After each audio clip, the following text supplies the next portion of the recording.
Hi friend, welcome back to my YouTube channel mamma baby guide. So friends, I hope आप सबकी pregnancy healthy होगी। So friends, इस video का topic है कि पेट के निचले हिस्से में दर्द क्यों होता है और किस महीने में दर्द होता है, कैसे दर्द होने से हमें डॉक्टर के पास जाना चाहिए, कैसे दर्द होने पर हमें नॉर्मल की तरह ट्रीट करना चाहिए, या कैसे दर्द होने से हमें ये पता लगे कि बेबी हलचल कर रहा है या नहीं कर रहा है। इन सब सारे पॉइंट्सों पे इस वीडियो में बात करेंगे, तो बने रहिए इस वीडियो में एंड तक। वीडियो पसंद आए तो चैनल को सब्सक्राइब करें और वीडियो को शेयर जरूर करें। सो फ्रेंड्स, पहली पॉइंट की बात करें, देखिए प्रेगनेंसी के दौरान हमारे पेट के निचले हिस्से में दर्द क्यों होता है।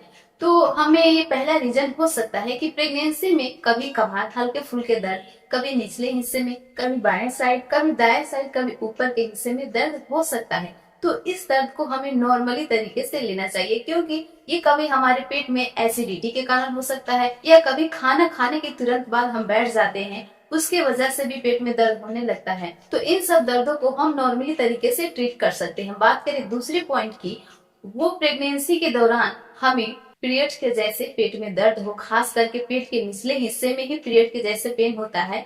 तो वही बात है कि पीरियड्स के जैसे दर्द हो पेट के निचले हिस्से में, तो ये हमें सेंसिटिव अवस्था में लेना चाहिए, क्योंकि प्रेगनेंसी के दौरान पीरियड के जैसे पेन होना नॉर्मली नहीं माना जाता है। एग्जाम्पल के लिए आप ही सोचिए कि पीरियड में जैसे अगर पेन होता है तो वजाइनल डिस्चार्ज होता है, जैसे जैसे पेन बढ़ता है ना, वैसे बहुत ज्यादा वजाइनल डिस्चार्ज होने लगता है।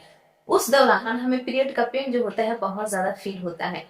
तो इसीलिए प्रेगनेंसी के किसी भी ट्राइमेस्टर में, चाहे फर्स्ट ट्राइमेस्टर हो, सेकेंड ट्राइमेस्टर हो या थर्ड ट्राइमेस्टर हो, किसी भी ट्राइमेस्टर में पीरियड के जैसा आपको पेन महसूस हो रहा है, या हल्की हल्की पेन हो या ज्यादा पेन हो तो आपको तो नॉर्मली जाना ही चाहिए डॉक्टर के पास। लेकिन हल्की हल्की भी अगर पेन होता है पीरियड के जैसे, तो इस समय भी आपको डॉक्टर के पास जरूर जाना चाहिए, क्योंकि प्रेगनेंसी में हम रिस्क नहीं ले सकते हैं। अगर प्रेगनेंसी के दौरान वजाइनल डिस्चार्ज होते हैं तो वो खतरनाक संकेत होती है हमारे बेबी के लिए। इसलिए इस तरह के पेन को हम अवॉइड नहीं कर सकते हैं, नजरअंदाज नहीं कर सकते हैं। अब बात करते हैं तीसरी तरह की पेन के बारे में। जैसे कि आपने देखा होगा कि प्रेगनेंसी में कभी कभी हमारे जो पेट होते हैं एक जगह टाइट हो जाते हैं, जैसे लगता है कि एक जगह पूरी तरह से सारी चीज आकर एक जगह समेटा गया है, और वहां पे पेट जैसे टाइट टाइट या ऐसे टच करने पे हमको बहुत ज्यादा वहाँ कठोर फील होता है पेट के अंदर। कभी कभी ऐसे हो जाने से भी पेट में दर्द होने लगता है। तो इसका कारण ये हो सकता है कि जब प्रेगनेंसी की आपकी सेकेंड ट्राइमेस्टर चल रहा है, उस समय बेबी की मूव नहीं हो पा रही है और पेट टाइट टाइट सी जैसी फील हो रही है आपके पेट में एक जगह, जैसे कि आपको बहुत सा गांठें जैसे फील हो रही है टच करने पर।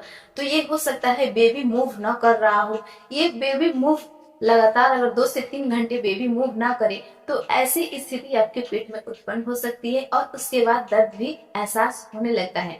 तो ऐसी स्थिति ना हो, इसके लिए प्रेगनेंसी में हमेशा आपको एक्टिव रहना चाहिए। एक्टिव रहने का मतलब ये नहीं कि बिल्कुल आप रेस्ट नहीं कर सकते। रेस्ट करने के साथ साथ आपको एक्टिव रहना बहुत जरूरी है। एक्टिव रहने के लिए नॉर्मल डिलीवरी में बहुत ज्यादा आपको हेल्प होता है, और नॉर्मल डिलीवरी यदि आपको एक बार हो गई तो पूरी प्रेगनेंसी जर्नी, जितने भी पेन होंगे, जितने भी आपको कष्ट हुई होगी, सारे के सारे आप भूल जाओगे, क्योंकि नॉर्मल डिलीवरी जो होता है ना, प्राकृतिक देन है, प्राकृतिक चीज है।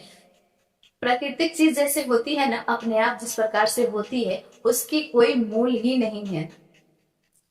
उसको हम सिजेरियन से उसको बराबरी नहीं कर सकते, क्योंकि सिजेरियन होने के बाद जो हमारे बॉडी में उसके बाद जो पेन होता है, हमारे आने वाली लाइफ में जो दिक्कतें बढ़ती हैं, उसको तो सिजेरियन वाले ही बता सकते हैं, आप जानते होंगे।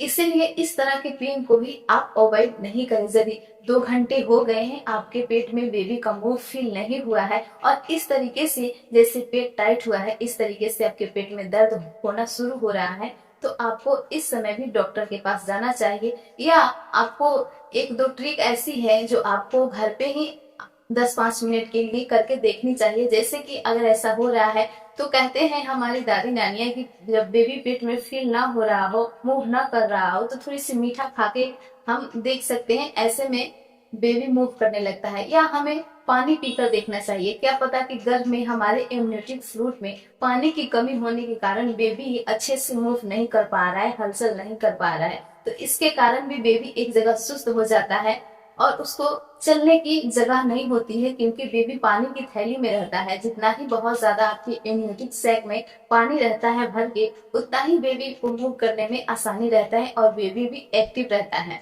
कभी कभी आप रेस्ट करते टाइम भी अपने टमी पे हाथ रख के आप ऐसे फील करते होंगे कि बेबी बहुत ज्यादा एक्टिव है, बहुत ज्यादा मूव कर रहा है। इसका एक पॉइंट प्लस क्या है कि आपके बॉडी में जो है पानी की कमी बिल्कुल नहीं है। अगर पानी की कमी होती है तो बार बार हमें यूरिन तो जाना ही पड़ता है, लेकिन उस समय यूरिन का कलर चेंज हो जाता है, येलोइश हो जाता है या डार्कनेस हो जाता है। ये संकेत आपके पानी की कमी की बताता है। तो इसलिए पानी की कमी होने से आपके यूरिन का भी कलर चेंज हो सकता है, आपके प्राइवेट पार्ट्स में जलन भी फील हो सकती है, या आपके पेट में ऐठन जैसे क्रैम्प्स जैसे महसूस होने लग जाते हैं। बेबी भी मूव नहीं कर पाता है। इससे बहुत सारे रीजन होते हैं। इसलिए कहा जाता है कि प्रेगनेंसी के दौरान भर भर के पानी पीना चाहिए। घंटे घंटे कम से कम आपको 1 गिलास पानी तो पीना ही चाहिए।